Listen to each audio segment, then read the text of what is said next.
민주당의 이낙연 대표가 제기한 이명박, 박근혜 두 전직 대통령 사면 문제와 관련해 당사자 반성이 중요하다며 한 발 물러섰습니다. 국민의힘은 사면을 정략적으로 활용해선 안 될 것이라며 대통령의 결단을 촉구했습니다.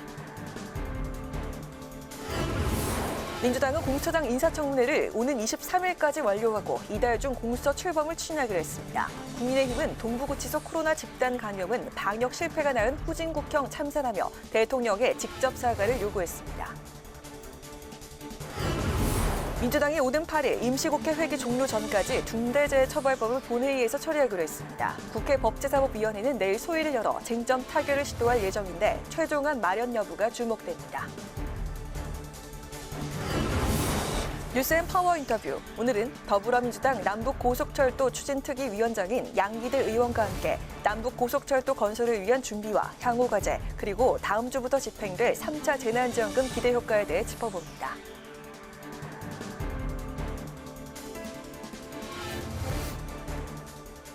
안녕하십니까. 대한민국 유일의 의정 종합뉴스 뉴스앤 새롭게 진행을 맡은 신동진입니다. 국회 의정 소식을 더욱 빠르고 정확하게 균형감 있게 전해드릴 수 있도록 최선을 다하겠습니다. 새로운 앵커를 맞은 뉴스앤도 오늘로 딱 1주년을 맞았습니다. 첫 인사를 드렸던 각오와 다짐 그대로 앞으로도 언제나 국민을 위한 의정 종합 뉴스가 되도록 노력하겠습니다. 네, 강아랑 앵커 앞으로 잘 부탁드리겠습니다. 네, 잘 부탁드립니다. 네. 자, 그럼 2021년 1월 4일 뉴스앤 본격적으로 시작하겠습니다. 이낙연 더불어민주당 대표가 제기한 이명박, 박근혜 두 전직 대통령 사면 문제가 정치권의 뜨거운 감자로 부상했습니다. 민주당은 당내 반발이 거세지자 당사자의 반성이 중요하다며 한 발 물러섰는데요. 국민의힘은 반성이라는 전제 조건을 단대대 비판하며 이 대표 사과와 함께 문재인 대통령의 결단을 촉구했습니다. 홍혜진 기자입니다. 민주당 이낙연 대표가 두 전직 대통령에 대한 사면을 문재인 대통령에게 건의하겠다고 한 발언이 새해부터 정치권의 핵심 이슈로 떠올랐습니다. 국민 통합을 이루는 정치로 발전해 가야 한다고 믿습니다. 그러한 저의 충정을 말씀드린 것입니다. 당장 당내에서 반발의 목소리가 쏟아지자 지도부는 수습에 들어갔습니다. 어제 긴급 최고위를 소집해 당사자의 사과와 국민적 공감대가 전제돼야 한다는 입장을 밝히며 한 발 물러섰고 오늘 최고위에선 언급을 자제했습니다. 하지만 여지는 계속되고 있습니다. 두 전직 대통령의 구속은 정치 탄압이라는 주장을 인정하는 결과가 될 수 있고 박 전 대통령의 경우 형이 확정되지도 않았는데 사면을 말하는 것은 옳지 않다는 겁니다. 중대한 사안은 더더욱 국민 상식에서 바라봐야 합니다. 국민께서 동의할 수 있을 정도로 논의가 무르익었을 때 가능한 일들입니다. 국민의힘은 민주당이 사과와 반성이라는 전제 조건을 단대대해 비판했습니다. 특히 친이 친박계는 어불성설이라며 거세게 반발했습니다. 자신들이 집권하고 있다고 칼자루를 잡고 있다고 사면을 정략적으로 활용하든지 사면을 가지고 장난쳐서는 안 될 것입니다. 그거는 시정 잡범들이 하는 이야기고 찬성을 택하느냐 반대를 택하느냐 하는 거는 사면권자의 정치적 결단인 거고. 국민의힘은 사면을 언급한 이 대표는 자신의 말에 책임을 져야 하고 문재인 대통령은 결단을 내려야 한다고 촉구했습니다. 국민의당 안철수 대표는 사면은 대통령의 권한이고 국민 통합을 위한 것이어야 한다며 문 대통령이 자신의 생각을 밝혀야 한다고 말했습니다. 정의당 김종철 대표는 반성하지 않는 전직 대통령을 국민은 용서할 수 없다며 이낙연 대표가 사면론 자체를 거둬들여야 한다고 비판했습니다. 국회 방송 홍혜진입니다. 새해 들어서도 현안을 둘러싼 여야의 공방이 계속되고 있습니다. 네, 더불어민주당은 1월 내에 고위공직자범죄수사처를 출범시키겠다며 속도전을 예고했고요. 국민의힘은 동부구치소 코로나19 감염 사태에 대한 문재인 대통령의 대국민 사과를 촉구했습니다. 박지영 기자가 보도합니다. 더불어민주당은 고위공직자 범죄수사처의 조속한 출범을 위해 김진욱 공수처장 후보자의 인사검증 절차를 최대한 당기겠다는 입장입니다. 국회 인사청문회법에 따라 오는 23일까지 마쳐야 하는 김 후보자의 인사청문회를 가능한 서둘러 1월 안에 공수처를 출범시키겠다는 겁니다. 최인호 수석 대변인은 불필요한 정쟁으로 공수처 출범이 지체되어선 안 된다고 강조하며 야당의 협조를 촉구했습니다. 야당은 서울 동부구치소 코로나19 집단 감염 사태에 대한 공세를 이어갔습니다. 국민의힘은 정부의 부실 방역이 낳은 후진국형 대참사라고 비판하고 문재인 대통령과 추미애 법무부 장관의 대국민 사과를 촉구했습니다. 또 당내에 진상조사를 위한 태스크포스를 구성하고 국가를 상대로 배상 청구 소송 등도 추진할 것이라고 밝혔습니다. 동부구치소를 비롯한 교정시설은 이미 고위험 시설로 분리되어 있음에도 정부는 철저하게 방역 사각지대로 방치해왔습니다. K방역 실패의 책임자가 오직 정부라는 것은 누구도 부인할 수가 없습니다. 정의당도 법무부의 안일한 뒷북 대응과 무책임이 코로나19 확산 사태를 키웠다고 지적하고 추미애 장관을 비롯한 관계자의 엄중한 문책을 요구했습니다. 야당의 정치 공세라는 민주당을 향해선 집권 여당으로 책임지고 방역의 취약지대부터 살피라고 일침을 가했습니다. 구치소 창가에서 종이 쪽지를 흔들던 수용자의 참담함을 조금이라도 이해한다면 정치 공세라고 운운할 수는 없습니다. 현 정부의 무책임한 공백에 따른 취약지대가 무엇인지부터 관심을 갖고 제 역할부터 찾기를 바랍니다. 서울 동부구치소 수용자 가운데 코로나19 확진자가 1,100명에 육박한 가운데 법무부와 방역당국은 내일 6차 전수검사를 벌일 예정입니다.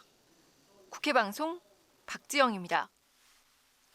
네, 국회는 신축년 새해를 맞아서 시무식을 갖고 새로운 출발의 각오를 다졌습니다. 박 의장은 새해에는 국민의 삶을 지켜내고 내일을 여는 국민의 국회가 돼야 한다고 강조했습니다. 김희영 기자입니다.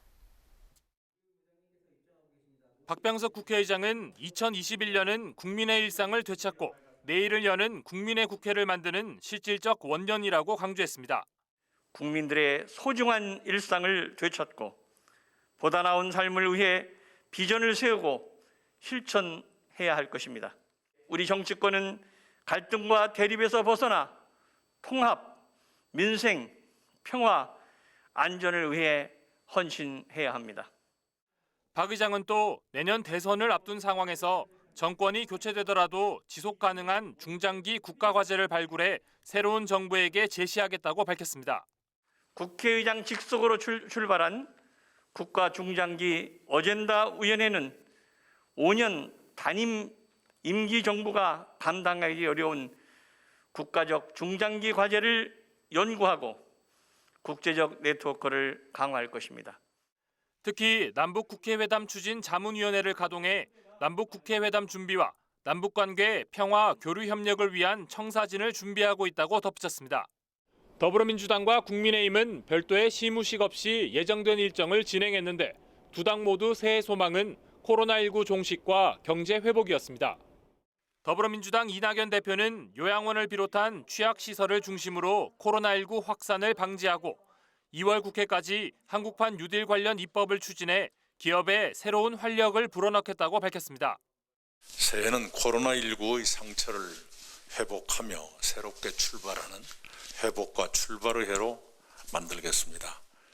그러면서 9조 3천억 원 규모의 3차 재난지원금은 설 연휴 전에 지급될 수 있도록 노력하겠다고 덧붙였습니다. 국민의힘은 동부구치소와 요양원 집단 감염 등 정부의 코로나19 방역 실패를 비판하면서 백신 확보에 집중하기로 했습니다. 백신이 하루빨리 보급되고 안전하게 접종이 이루어질 수 있도록 방역 역량을 최대로 집중할 계획입니다. 주호영 원내대표는 언제 어떤 순서로 코로나19 백신이 접종되는지 백신 수급 관련 긴급 현안 질의를 열어야 한다며 민주당의 수용을 거듭 촉구했습니다. 국회방송 김희연입니다. 내일 국회 법제사법위원회 법안심사 소위에서 여야는 중대재해기업처벌법에 대한 논의를 재개합니다. 더불어민주당은 이번 임시국회에서 중대재해기업처벌법을 통과시키겠다고 강조했고요. 국민의힘은 법안에 제기된 문제 해결이 우선이라는 입장입니다. 보도에 임채원 기자입니다. 더불어민주당은 중대재해법 관련 간담회를 열고 중소기업과 소상공인 단체 대표의 의견을 경청했습니다. 민주당은 업계의 현실을 감안해달라는 중소기업과 소상공인의 의견이 반영되도록 노력해 합리적인 법안을 마련하겠다고 답했습니다. 앞서 민주당은 중대재해법을 오는 8일에 종료되는 이번 임시국회에서 처리해야 한다며 야당의 협조를 당부했습니다. 여야 법사위원 여러분께서도 이번 임시국회에서 입법에 차질이 없도록 논의에 속도를 내주시기를 부탁드립니다. 국민의힘은 입법의 필요성에는 공감한다면서도 제기되고 있는 법안의 문제점이 우선 해결돼야 한다는 입장입니다. 법률 체계가 헌법에 적합한지 형사법의 대원칙인 책임의 원칙에 어긋나는 입법이 이뤄지지 않도록 신중해야 한다는 겁니다. 국회 법사위 법안심사 소위가 내일 중대재해법 심의를 이어갈 예정이지만 여야가 합의안을 도출할 수 있을지는 미지수입니다. 앞서 여야는 법 적용 기준을 사망자 1명 이상인 경우로 정하고 책임 대상에 지방자치단체장이나 행정기관장을 포함시키기로 했습니다. 하지만 공중이용시설 처벌 여부와 징벌적 손해배상 기준, 공무원 면책 범위 등을 놓고 이견을 좁히지 못하고 있습니다. 한편 강은미 원내대표에 이어 김종철 대표가 단식 농성을 이어가고 있는 정의당은 법안 소위가 열리는 내일 중대재해법 제정을 위한 10만인 동조 단식을 호소했습니다. 정의당은 또 법 적용 면제 범위를 최소화하고 유예 기간을 줄여야 한다고 거듭 주장했습니다. 국회 방송 임천입니다.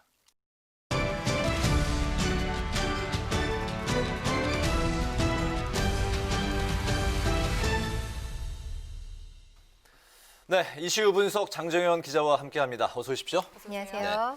서울시장 보궐선거가 이제 석 달 앞으로 다가왔는데 오늘 YTN과 TBS 공동 여론조사 결과를 보니까 서울시장 후보 적합도 1위에서 국민의당 안철수 대표가 차지를 했는데요.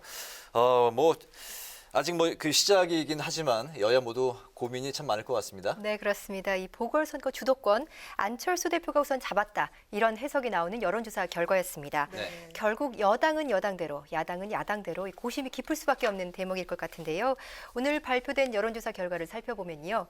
YTN과 TBS가 공동으로 리얼미터에 의뢰해 서울시장 보궐선거에 대한 서울 시민 1000여 명의 여론을 살펴본 내용인데요. 여야 후보 적합도에서 1위는 말씀하신 것처럼 국민의당 안철수 대표가 차지했습니다. 안 대표는 24.9%의 지지율로 2위를 한 박영선 중소벤처기업부 장관보다 10%포인트 이상 앞섰고요. 그 뒤로 나경원 전 의원, 오세훈 전 서울시장, 추미애 법무부 장관이 뒤따랐습니다. 이 범여권 내 후보들만 대상으로 한 적합도 조사에서는 두 여성 장관이 맞붙었는데요. 이 박영선 장관이 추미애 장관을 오차 범위를 넘어 선두를 차지했고요. 범야권 내에서는 역시 안철수 대표가 오세훈 전 서울시장보다 배 가까운 지지를 받아 1위를 차지했습니다. 네, 이렇게 알려주신 대로 일단 여론조사에서 서울시장 선거 안철수 대표가 1위를 하는 그런 양상인데 국민의힘이 어떤 입장인지 정말 궁금한데요. 네, 여당의 실책으로 치러지는 이번 서울 부산시장 보궐선거 안 대표의 여론조사 1위는 이 독자적 후보로 승리를 이끌겠다는 국민의힘 지도부 구상의 이 차질이 우려되는 대목일 수밖에 없습니다. 여기에다가 출마를 고심 중인 나경원 전 원내대표와 오세훈 전 서울시장이 안 대표에게 타이밍을 뺏겼다 이런 이야기도 나오고 있습니다. 그렇지만 이 나경원 전 원내대표 정치활동 재개에 나섰습니다. 최근 검찰의 불기소 처분을 받으면서 자녀 특혜 등 이 자신을 둘러싼 의혹들을 털어냈지요. 연말에는 자신의 SNS에 이제 국민과 다시 시작하겠다는 글을 올렸고요. 오늘 아침에는 언론 인터뷰를 통해 서울시장 출마를 고심 중이라고 밝혔습니다. 안철수 대표가 말한 단일화는 더 어려워질 수 있어 걱정이라는 의견도 덧붙였는데요. 이 나경원 전 원내대표의 오늘 인터뷰 내용 들어보시죠. 반문재인 연대에서 단일화하는 거는 너무나 중요하다고 생각하고요. 그거는 당연히 이루어야 될 과제라고 생각을 하는데 이제 안철수 후보가 출마하면서 단일화 하겠다고 말씀을 하셨는데 이거 더 어려워지는 것 아닌가 하는 걱정은 있습니다. 하여간에 빨리빨리 마무리하도록 하겠습니다. 네, 꾸준히 출마설이 제기되고 있는 인물이 또 있습니다. 오세훈 전 서울시장인데요. 연말 연초 잇따라 국민의힘 서울시장 후보군과 연쇄 회동을 한 것으로 알려졌습니다. 지난 연말에 김선동 전 사무총장, 조은희 서초구청장 등과 만났고 엊그제에는 이해운 전 의원과 회동했는데요. 모두 국민의힘 서울시장 후보의 출사표는 던졌지만 딱히 큰 지지를 얻지는 못하고 있는 인사들입니다. 당내에서는 오세훈 전 시장이 이르면 다음 주로 이 출마 선언을 저울질하면서 이미 출마를 선언한 야권 인사들을 끌어안으려는 행보가 아니냐는 이야기가 나오고 있습니다. 결국 대선을 염두에 둔 이 안 대표가 서울시장 선거로 급회전하면서 국민의힘 셈법이 복잡해진 모습입니다. 네, 말씀하신 것처럼 이제 뭐 민주당도 긴장할 수밖에 이제 없는 상황일 것 같은데 왜냐하면 오늘 여론조사 1, 2위 간 안철수 대표와 박영선 장관 간의 격차가 이제 크지 않았습니까? 네, 그렇습니다. 또 안 대표 등장으로 국민의힘은 서울시장 후보 이제 경선의 막에 본격적으로 오른 것 같고, 근데 민주당은 아직도 이 좀 조용한 모습인 것 같아요, 상대적으로. 네, 그렇습니다. 이 서울시장 보궐선거 야권에서는 일단 출마 선언으로 이 후보들의 문전 성시를 이룬다면 민주당에서는 여전히 우상호 의원만 등판해 있습니다. 게다가 우 의원은 지난 연말 코로나 확진자와 접촉해서 2주간 자가격리에 들어가면서 그 외로운 선거전도 잠시 주춤한 상황인데요. 우 의원은 최근 열린민주당 후보로 서울시장 선거 출마를 선언한 김진애 의원과 범여권 후보 단일화 의견을 냈습니다. 안철수 대표를 중심으로 한 야권 단일화가 성사된다면 실제로 위협적일 것이라는 건데요. 여권도 이에 맞서 열린민주당과 당대당 통합을 추진하자고 주장했습니다. 오늘 인터뷰 내용 들어보시죠. 지지층부터 통합을 해야죠. 지금 열린민주당 지지율이 거의 지금 4%에서 6.5%까지 올라가 있지 않습니까? 네. 저는 선 지지층 통합이라는 대의를 위해서 열린민주당과 당대당 통합을 해야 된다. 네, 이렇게 아직은 조용하기만 한 민주당이지만 장고를 거듭하고 있는 인물들이 있습니다. 먼저 박영선 중소벤처기업부 장관은 조만간 출마를 결정할 것이라는 관측이 계속 나오고 있는데요. 박 장관은 새해 첫날 한 언론과의 인터뷰에서 차기 서울시장 선거는 매우 중요하고 희생해야 한다면 할 것이다. 1월 중에는 정해야 한다 이렇게 말했는데요. 결국 서울시장 보궐선거 출마에 무게를 둔 발언으로 해석됩니다. 박주민 의원도 출마 여부 계속해서 언론에 오르내리는데 서울시장 출마를 선언한 조은희 서초구청장과 최근 재산세 감면을 두고 SNS에서 설전을 벌였는데 출마 채비에 나섰다는 얘기가 많습니다. 하지만 최근 문재인 대통령과 이 민주당 지지율이 동반 하락하면서 민주당 내에서는 이 보궐선거에 대한 우려도 커지고 있는데요. 이 정권 심판 프레임을 앞세운 이 야권의 코로나19 위기 극복을 위한 국정의 안정 운영에 방점을 찍은 여권, 선거전에서 어떤 승부수를 띄울지 주목됩니다. 네. 서울시장 보궐선거 이제 본격적으로 시작을 한 느낌입니다. 이슈 분석 장정현 기자 수고했습니다. 수고했습니다. 더불어민주당은 3차 재난지원금이 다음 달 설 이전에 모두 지급될 수 있도록 하겠다고 밝혔습니다. 이낙연 대표는 오늘 최고위에서 민주당은 새 민생과 경제 회복에 전력을 쏟겠다며 이같이 밝혔습니다. 또 이번 주가 코로나19 3차 확산의 기세가 이어지느냐 꺾이느냐를 가릴 중대 기로에 있다며 방역에 모두 동참할 것을 호소했습니다. 민주당은 환경부 장관에 내정된 한정혜 정책위 의장의 후임으로 3선의 홍익표 의원을 선임했습니다. 홍 의원은 2012년 국회의원 당선 이후 민주당 전략기획위원장과 수석 대변인 등을 역임했습니다. 홍 의원은 현재 맡고 있는 당 싱크탱크인 민주연구원장도 겸직할 예정입니다. 국민의힘이 5명 이상 모임금지 신고 포상금 제도를 재검토해야 한다고 밝혔습니다. 국민의힘은 논평을 내고 힘을 합해도 부족한데 서로를 감시하는 것을 장려하는 발상이 어디서 나온 것이냐며 당국이 할 일을 국민에게 미루는 것이라고 밝혔습니다. 순천시의 낮술 판매 금지 대책에 대해서도 영업의 자유를 침해하는 위법 위헌이라며 국가 배상 책임, 감사원 감사 대상이라고 주장했습니다. 오신환 전 국민의힘 의원이 내일 오전 국민의힘 중앙당사에서 서울시장 공식 출마 기자회견을 열 예정입니다. 오 전 의원은 오늘 기자들에게 71년생 오신환이 문재인 정권을 심판하고 서울의 새로운 미래를 열기 위해 서울시장 출마를 결심했다고 밝혔습니다. 오 전 의원은 지난해 4월 총선 관악을에서 3선에 도전했지만 낙선했습니다.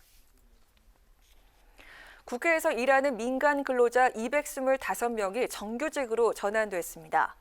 박병석 국회의장은 기념 행사에서 오늘로써 국회에 근무하는 일원 모두가 전환됐다며 의장으로서 뜻깊게 생각한다고 밝혔습니다.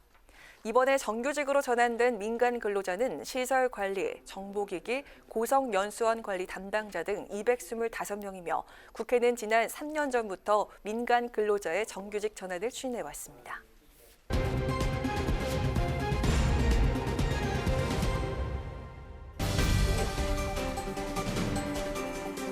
강한하게 정치톡 시간입니다. 2021년 1월 4일 정치면을 장식한 뉴스는 무엇이었는지 첫 번째 정치톡 만나보시죠. 양부모의 끔찍한 학대로 생후 16개월 만에 숨진 정인양을 추모하는 정인아 미안해 챌린지가 SNS를 통해 급속도로 확산되고 있습니다. 한 시사 프로그램에서 정인양의 학대 사망 사건을 다룬 이후 정인양을 애도하는 메시와 관련자 엄벌을 촉구하는 목소리가 커지고 있는데요. 이에 여야 정치권에서도 챌린지 동참과 함께 한 목소리로 아동학대 개선을 약속하고 나섰습니다. 16개월 손길 하나 닿는 것도 조심스러운 아이가 양부모의 잔인한 학대 속에 생명의 빛을 잃었습니다. 적극적 아동학대 방지책의 표준을 만들고 실질적으로 효과를 낼 수 있도록 부족함을 보완해 가겠습니다. 이같이 가슴 아픈 일이 반복되지 않도록 지금 할 수 있는 일을 해야 하겠습니다. 너무도 마음이 아프고 정인에게 미안한 마음입니다. 진상규명을 통해 이 사건의 책임자에 대한 엄벌을 내려야 할 것입니다. 법제도 제도 정비는 물론 시스템 측면에서도 개선 방안이 필요한 정치권의 역할을 다하기 위해 최선을 다하겠습니다. 더불어민주당은 아동학대 형량을 2배로 늘리겠다며 무관용 입법을 제시하기도 했는데요. 노웅래 최고위원은 오늘 아침 최고위 회의에서 아동학대와 음주운전, 산업재해 사망에 대해서 국민생명 무관용 3법을 입법하겠다며 가엾은 죽음을 막기 위해 아동학대 형량을 2배로 늘리고 학대자의 신상을 공개하겠다고 밝혔습니다. 한편 야권에서도 제도 개선을 강조하고 나섰습니다.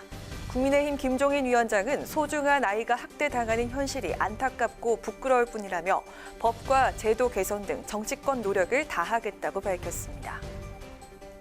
정인양이 사망하기 전에 3차례나 아동학대 신고가 있었지만 그때마다 경찰과 아동보호기관은 학대 증거를 찾지 못했다는 이유로 아이를 부모에게 돌려보낸 것으로 드러났습니다. 여러 차례 아동학대 의심 신고에도 안일한 대처를 보인 관련자들 반드시 그 책임을 물어야겠고요. 제2, 제3의 정인이가 발생하지 않도록 여야 정치권은 관련 법과 제도를 더욱 촘촘히 보완해야겠습니다. 이어서 오늘의 두 번째 정치톱입니다. 문재인 정부 검찰개혁 투톱이죠. 박범계 법무부 장관 후보자와 김진욱 공수처장 후보자에 대한 인사청문회 준비가 본격화되는 가운데 박 후보자가 6,000평이 넘는 임야를 재산 신고하지 않았다는 의혹이 제기돼서 논란이 일었습니다. 문제가 된 임야는 바로 충북 영동군 심천면 일대 임야 약 6,000평입니다. 박 후보자 명의로 7살 때 등기된 해당 임야는 박 후보자 선산이라고 합니다. 2003년 8월 노무현 청와대 민정2 비서관으로 임명될 당시 해당 임야를 본인 소유로 신고했다가 2012년 19대 총선 당선 후 3선 국회의원을 지내는 동안 재산 등록 목록에서 빠져 있었습니다. 이에 대해 야당에선 이미 재산 등록이 이뤄졌던 임야를 2012년 이후 지속적으로 신고해서 누락했다는 점에서 고의성이 다분하다며 조수진, 김홍걸 의원 등이 재산 누락 혐의로 기소되거나 재판을 받는 중인 것을 감안한다면 박 후보자 건은 심각한 도덕적 흠결이 존재한다고 지적했습니다. 이에 박 후보자는 입장문을 통해서 누락 사실을 인정하며 고의로 신고를 누락할 이유는 없었다고 해명했습니다. 국회의원 당선 후 보좌진이 재산 신고를 하는 과정에서 누락된 것이라며 토지 지분은 현재 경제적 가치가 낮아서 고의로 신고를 누락할 이유는 없다고 밝혔습니다. 이어 조상 산소가 있는 선산으로 평소 처분할 수 있는 재산이라고 인식하지 못한 탓에 빚어진 일이라며 경위 여하를 분문하고 본인이 분찰이라고 여기고 있다고 덧붙였습니다. 박 후보자의 해명에도 불구하고 야당에선 적잖은 파장이 일고 있습니다. 여야의 강대강 대치가 불가피해 보이는 박 후보자의 인사청문회. 박 후보자는 과연 국회 문턱을 무사히 넘을 수 있을까요? 이상 지금까지 강아랑의 접수톡이었습니다.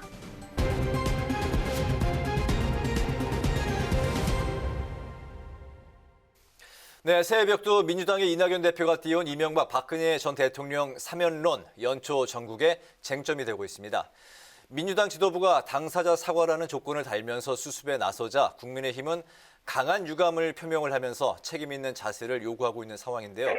두 전직 대통령 사면론과 관련해서 국민의힘 윤희석 대변인과 이야기를 나눠보도록 하겠습니다. 윤 대변인님 나와 계십니까? 네, 안녕하세요. 네, 안녕하십니까? 사면 카드를 꺼내 들었던 여당의 이낙연 대표인데요. 당 안팎의 반발이 예상외로 거세지자 당사자 사과라는 전제를 달면서 지금 한 발 물러선 그 상황인데요. 이에 국민의힘이 강한 유감을 또 표명하지 않았습니까? 그렇다면 국민의힘의 그 당의 입장은 사면이 필요하다는 당론인가요? 네, 우선 이 문제에 대해서 답변드리기 앞서서 당론이라는 표현을 쓰면서 이 질문에 답을 하기는 좀 어렵다는 말씀을 먼저 드리겠습니다. 그렇군요. 네. 왜냐하면 일단 사면권자인 대통령의 의사, 즉 사면을 할지 말지 모르는 상태이고요. 따라서 이 문제에 대해서 당 차원의 결론을 낸 적도 없고 또 낼 수도 없기 때문에 당론이라는 표현은 제가 쓰기가 좀 어렵다는 말씀을 먼저 드리고요. 네네. 그렇다면 이제 원론적인 말씀을 드려야 할 텐데 이 사면이라는 것이 확정 판결을 전제로 한 대통령의 결단, 즉 국민 통합을 위한 통치 행위라는 점에서 볼 때는 사면이 필요하다고 봅니다. 그렇지만 앞서 말씀하셨듯이 뭐 반성이라든지 뭐 사과라든지 이렇게 이치에 맞지 않는 뭔가를 마치 사면의 전제 조건인 것처럼 주장하는 이른바 여당에서 나오고 있는 조건부 사면론이라는 이런 주장이 여당에서 나오는 이 상황은 결코 받아들일 수가 없다. 이렇게 답변드리겠습니다. 네, 잘 알겠습니다. 국민의힘은 이 대표의 사면론에 며칠간 침묵을 하지 않았습니까? 이에 당내외 그 안팎에서는 친이 친박계 결집에 따른 김종인 체제에 위협이 될 수 있다. 또 중도층 포용에 차질이 생길 수 있다. 이런 국민의힘의 복잡한 속내가 작용을 했을 거라는 해석이 나오고 있는데 어떻게 보십니까? 저희 당의 속내가 그렇게 복잡할 이유가 있을까 싶습니다. 네. 정작 복잡한 건 저희가 아니고 민주당이겠죠. 사면을 둘러싸고 그 그 강한 민주당 지지층에서 극렬한 반대가 있지 않습니까? 일단 질문에 답변을 드린다면은 사면은 그야말로 대통령의 결단으로 이루어지는 겁니다. 그래서 여당 대표를 비롯해서 가까운 제3자가 건의는 할 수 있겠죠. 그렇지만 최종 결정권자는 어디까지나 대통령입니다. 그런데 이번의 예처럼 사면을 여당 대표가 공개적으로 건의를 하고 또 이것이 여권 내부의 불협화음을 낳아서 중간에 흐지부지 되는 이런 모양새를 보여줬던 전례가 있었던가 이런 생각이 우선 들고요. 정작 결정권자인 대통령께서는 아직까지도 아무런 반응을 안 보이고 계시지 않습니까? 따라서 사면을 할지 말지 결정조차 되지 않은 이 시점에서는 확정된 사실이 없기 때문에 저희 당의 속내가 복잡하고 말고 할 이유가 없다. 이렇게 말씀드리겠습니다. 네. 청와대는 아직 사면론의 공식 입장을 내놓지 않고 있는 상황인데요. 하지만 또 사면은 없다. 이렇게 또 공개적으로 못을 박지도 않았습니다. 다음 주 박 전 대통령 제3고심 선고가 있는데 이를 기점으로 사면론이 재논의될 것으로 예상을 하시는지요? 어떻게 보십니까? 반복해서 제가 말씀을 드리지만 사면을 하고 말고 이것은 어디까지나 현직 대통령의 권한사항입니다. 따라서 제3고심이 선고가 돼서 판결이 확정됐다는 것만으로 마치 기다렸다는 듯이 사면을 논의해야 된다, 다시 얘기해봐야 된다 하는 이러한 관점은 그렇게 자연스럽게 보이지는 않습니다. 그리고 또 청와대가 사면에 대해서 그 다음에 어떻게 하겠다, 확실히 선을 긋느냐, 긋고 말고 이런 얘기가 나올 텐데 그것도 어디까지나 청와대의 자유죠. 다만 국민 통합을 도모한다는 차원에서의 사면이라면은 그것은 필요하다고 생각합니다. 네, 국민 통합을 전제로 한 사면은 필요하다고 본다. 네. 오늘 말씀 잘 들었습니다. 고맙습니다. 네, 감사합니다. 네. 연초 전국의 쟁점으로 떠오른 이명박 박근혜 전 대통령 사면론과 관련해서 국민의힘의 윤희석 대변인과 이야기 나눠봤습니다.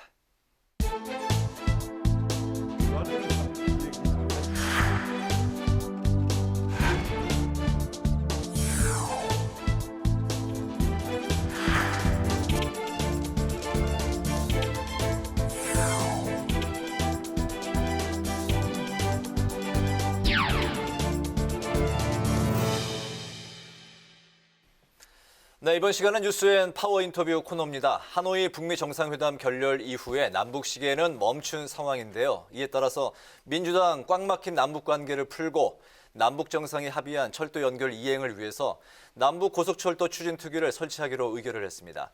남과 북의 철길을 하나로 잇기 위한 이번 특위가 멈춰선 한반도 평화 열차를 다시 출발시킬 수 있을지 오늘은 더불어민주당의 남북 고속철도 추진 특위위원장이신 민주당의 양기대 의원과 함께 이야기를 나눠보도록 하겠습니다. 양 의원님 안녕하십니까? 안녕하세요. 네, 어서 새해 복 많이 받으십시오. 네, 새해 복 많이 받으십시오. 감사합니다.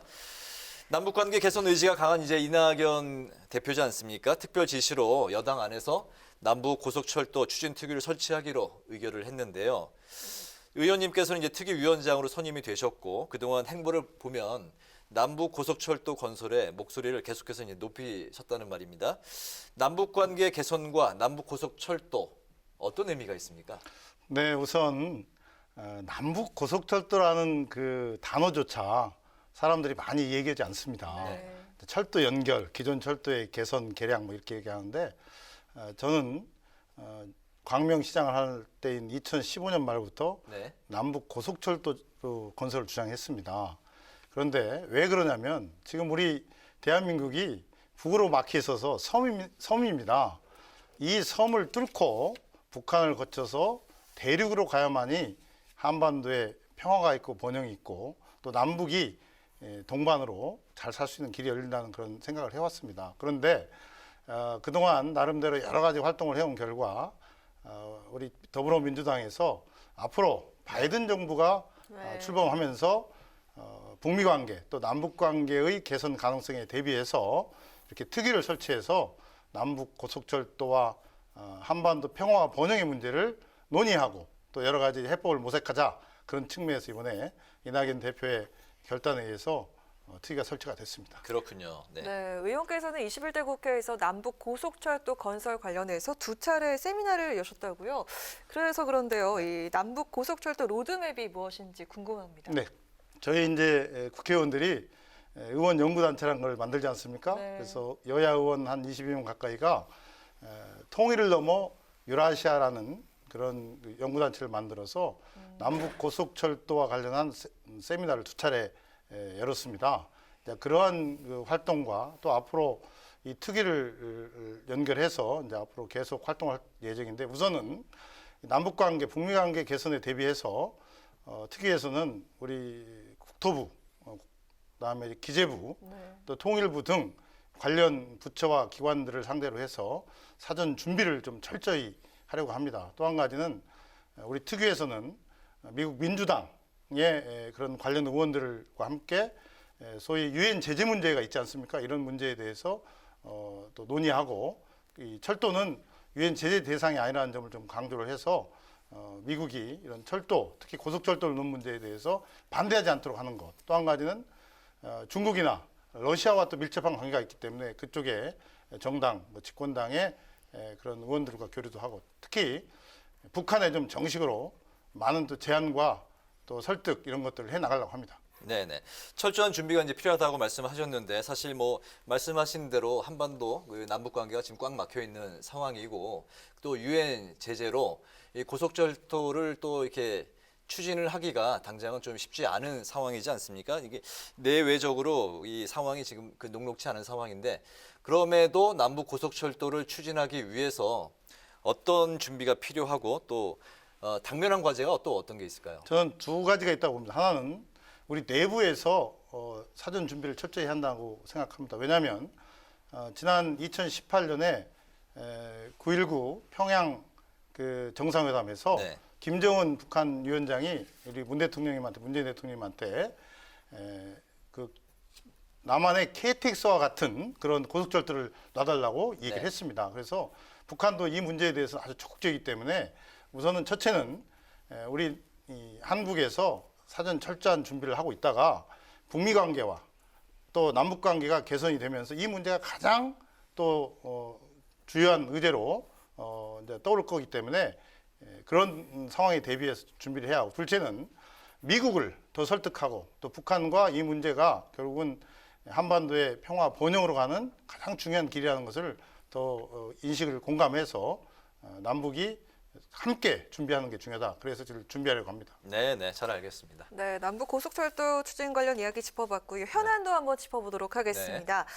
민주당 이낙연 대표가 꺼내든 이명박 박근혜 전 대통령 사면론에 연초 들어 정치권이 아주 술렁이고 있는 상황인데요. 이 깜짝 메시지가 당 안팎으로 논란이 좀 있었습니다. 그러니까 당사자 반성을 전제로 달면서 한 발 물러선 그런 모습인데 이 이낙연발 사면론 어떻게 보시는지 입장 한번 들어보겠습니다. 네, 일단 지금 그런 이낙연 대표의 두 전직 대통령 사면에 대해서 촛불 혁명의 주인이신 국민들, 또 우리 더불어민주당의 당원들 사이에서 또 걱정도 있고 또 반발도 좀 있지 않겠습니까? 네. 뭐 그건 당연하다고 봅니다. 왜냐하면 박근혜 전 대통령이 촛불 혁명에서 물러났고 또 이명박 전 대통령께서는 참 부끄러운 얘기지만 뇌물로 이렇게 형이 확정된 상태이기 때문에 반발이 당연히 있으리라고 생각합니다. 그런 점에서 좀 어제 더불어민주당 최고위원회 회의에서 어떤 국민적 공감대 그리고 또 당사자들의 사과 이런 것들을 좀 전제로 하면서 더 국민과 당원들의 의견을 더 수렴하겠다 그런 이제 결론을 내렸는데요. 저는 이낙연 대표가 이 어려운 시기에 국민적 통합이 필요하다는 그런 나름대로 충정에 의해서 했다고 본인도 말씀했고 또 그런 것은 저는 진실이라고 생각합니다. 다만 이제 지금은 우리가 코로나19 때문에 국민들이 매우 어렵고 힘들지 않습니까? 그러한 것을 극복하기 위해서 여러 가지 방안이 있다고 보는데 그중에 하나가 여야가 지금 극심하게 대립하고 갈등이 있는데 이런 것들을 극복하는 것이 또 한 가지 우리 코로나19를 극복하고 국민들한테 희망을 준다는 점에서는 저는 뭐 나름대로 충정은 있지만 그러나 국민적 그런 공감대 또 당원들의 또 여러 가지 의견을 수렴하는 거 이런 것이 먼저 선행이 돼야 한다고 저는 생각하고 있습니다. 저희가 그 전화 인터뷰로 좀 전에 국민의힘 그 대변인 그 인터뷰도 했습니다만 그 사면론과 관련해서 국민의힘에서는 사과, 전직 대통령들의 사과는 말도 안 된다. 이거는 야권을 분열시키려는 그 전략이다. 뭐 이런 이야기까지 지금 나오고 있는데 이 부분에 대해서는 또 어떻게 생각하십니까? 그것은요, 국민의힘이 너무 좀 역시 국민의힘이다 이럴 말을 정도 너무 모든 것을 정략적으로 보는 게 아닌가. 또 왜냐하면 그래도 여당 대표고 한나라의 정치 지도자가 이런 문제를 꺼낼 때에는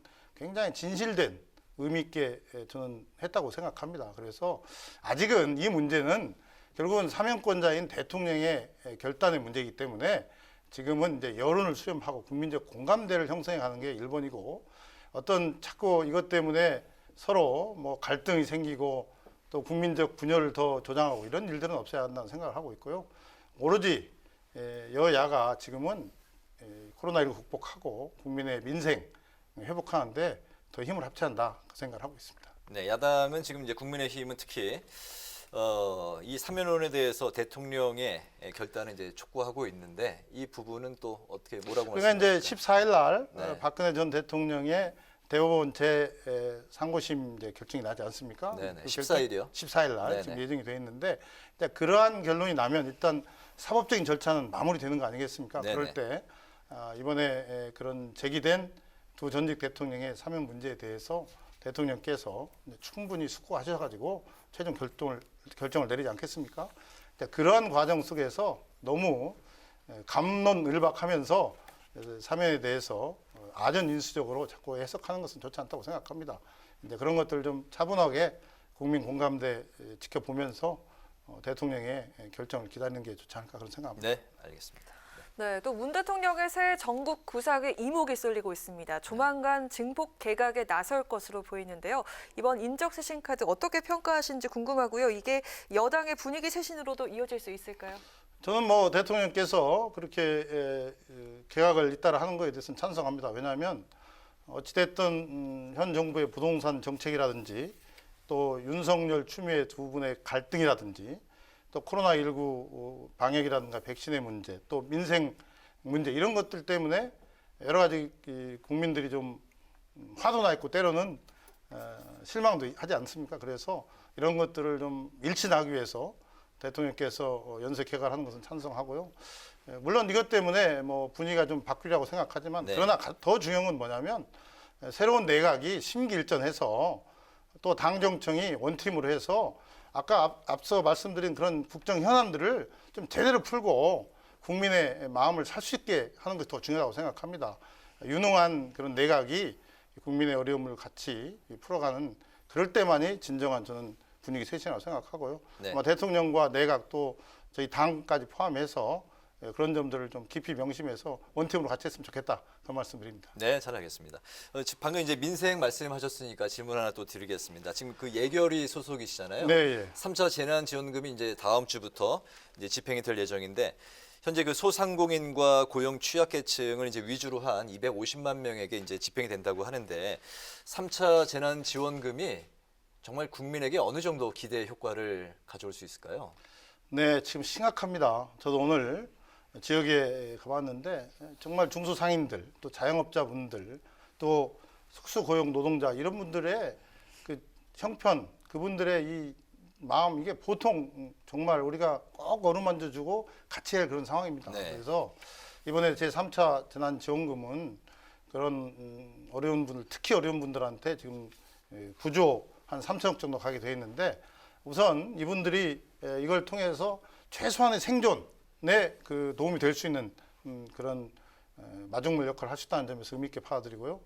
또 이게 빨리 지급되고 또 그분들이 그걸 가지고 부족한 부분들을 채우고 또 앞으로 그 생업을 설계하는 데 도움이 됐으면 하는 그런 생각을 하고 있고 이와 별개로 그 임대료 인하 문제라든지 또 취약계층의 생존을 위한 추가 지원 문제 이런 것들도 더 논의가 필요하다 저는 생각하고 있습니다. 네, 또 이제 그 소상공인 안에서도 이 정도 차이가 또 이제 온도 차이가 또 있어서 그러다 보니까 이제 그 핀셋 지원을 해야 된다 이런 이제 그 목소리도 나오고 있는 거 잘 알고 계시죠? 네, 예. 지원 대상과 기준이 불공평하다 이런 이제 비판도 나오고 있는데 이 부분에 대해서는 어떻게 생각하십니까? 저도 그 점에 지역국 주민들을 상대로 들어보면 굉장히 중요한 부분이라고 생각합니다. 사각지대가 있고 또 미처 생각하지 못해서 빠진 부분이 있는데 저는 앞으로 정부 여당이 이 방역과 더불어서 취약계층이나 중소상인들 어려운 사람들 지원할 때 그 해당 당사자들하고 좀 긴밀하게 협의를 통해서 빠지지 않고 누락되지 않게 할 수 있고 또 지원도 과감히 할 수 있는 그런 것들을 좀 더 논의를 해야 한다 그런 생각을 하고 있습니다. 네, 오늘 금요일에 중요한 선고가 있습니다. 바로 일본군 위안부 피해 할머니들이 일본 정부를 상대로 낸 손해배상 청구 소송 1심 결과가 나오는데요. 의원께서 피해 할머니들과 오랜 인연을 맺고 있다고 들었는데 1심 결과 어떻게 예상하십니까? 오늘 금요일 날 하는 그 위안부 피해 할머니들에 대한 1심 선고는 굉장히 역사적으로 중요한 겁니다. 최초의 관련한 선고입니다. 네. 그런 점에서 금요일 날 열리는 법정에 저도 가보려고 하고요. 네. 또 우리 오늘 그 이용수 그 피해 할머니하고 통화도 했습니다. 제가 평소에 어머니를 모시고 있는데 그래서 이 문제가 우선은 지금 국내 생존해 계시는 위안부 피해 할머니들이 16분이 계십니다. 이분들이 살아 있을 때 이런 그 재판의 결과가 나오고 또 이를 토대로 해서 일본의 진솔된 사과와 또 배상이 이어졌으면 하는 그런 기대를 갖고 있습니다. 네, 또 의원께서 1호 법안으로 발의하셨던 게 위안부 피해 진상규명 특별법이시잖아요. 앞으로 피해 해결을 위해서 앞으로 어떤 과제를 갖고 가야 될까요? 그래서 방금도 말씀드렸지만 지금 생존해 계시는 위안부 피해 할머니 분들이 16분인데 이분들은 정말 90세가 넘은 최고령들입니다. 몸도 많이 아프시고요. 그래서 이분들이 살아 계실 때 뭔가 일본의 사과와 배상도 받아내야 하고 또 요즘 위안부 문제에 대해서 폄훼하는 사람, 왜곡하는 사람도 있지 않습니까?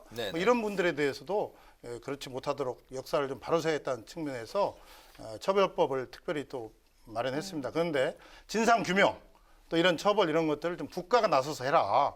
그동안에 민간단체들을 중심으로 했는데 국가가 나서서 좀 제대로 해라 하는 측면에서 제가 특별법을 제 법안 1호 법안으로 이번에 발의를 했습니다. 네. 이제 마지막 질문입니다. 신축년 새해가 밝았는데요. 올 한 해 국회에서 꼭 이루고 싶은 목표는 무엇인지 향후 의정활동 계획 들으면서 마무리하겠습니다. 네, 이 코로나19라는 이 국가 비상 상황에서 우선은 사회적 약자들이 겪는 이 고통, 그것은 뭐 말할 필요가 없지 않습니까? 이 재난에 더 가혹한 그 약자들을 위해, 사회적 약자들을 위해서 더 집권 여당과 또 정부가 나서야 하고요. 또 우리 사회에서 기득권 세력이나 또 가진 사람들이 더 많이 배려하고 양보하는 그런 문화, 그런 법들을 좀 마련하겠습니다. 그리고 또 한 가지는 뭐냐면 결국은 포스트 코로나 시대도 대비합니다. 이제 백신이 들어오고 치료제가 생기면서 우리가 미래를 준비해야 하기 때문에 그러한 미래를 준비하는 데 있어서 제 역량을 최대로 쏟겠습니다. 또 한 가지 그게 제가 서두에 말씀드린 남북 고속철도도 만들고 또 북한과의 관계를 개선해서 한반도 평화 번영으로 가는 길에 최선을 다하겠습니다. 네. 지금 말씀하신 바만 뭐 들어도 올 한 해 굉장히 바쁜 한 해를 보내실 것 같습니다. 네, 목표하신 바 모두 이루시길 바라겠습니다. 제가 한 가지만 말씀드리면요. 네. 제가 오늘 이걸 가져왔는데요. 이게 뭐죠? 이것은 탑승권이네. KTX 광명역에서 개성, 평양, 신의주 거쳐서 네. 중국과 러시아를 거쳐서 파리까지 가는 고속철도 티켓입니다. 예, 앞으로 이 잠깐 한번 티켓을- 줘보시겠어요? 예. 제가 한번 예. 시청자 여러분을 위해서 탑승권인데요. 예. 예. 광명, 평양 그리고 파리까지 야. 고속철도가 이렇게 이어지는 건가요? 그렇습니다. 그래서 이런 꿈을 갖고 새해를 시작했으면 좋겠습니다. 잘하겠습니다. 앞으로 의정 활동도 기대하겠습니다. 감사합니다. 새해 복 많이 받으십시오. 네, 고맙습니다. 네, 뉴스앤파워 인터뷰 지금까지 더불어민주당 양기대 의원과 함께했습니다. 감사합니다. 고맙습니다. 네, 내일 전국 곳곳에 눈이나 비가 내리다가 아침엔 그치겠습니다. 이후 대체로 맑은 날씨가 펼쳐지겠습니다. 내일 아침 기온은 서울이 영하 7도, 춘천 영하 8도까지 떨어지겠습니다. 한낮에는 서울이 영하 3도로 오늘보다 5도에서 6도가량 낮아지겠습니다. 주 후반 들어서는 서해안 지방에 또다시 폭설이 쏟아지겠습니다. 네, 오늘 뉴스에는 여기까지입니다. 내일을 여는 국민의 국회를 위해서 내일도 뉴스N이 최선을 다하겠습니다. 시청해주신 여러분 고맙습니다.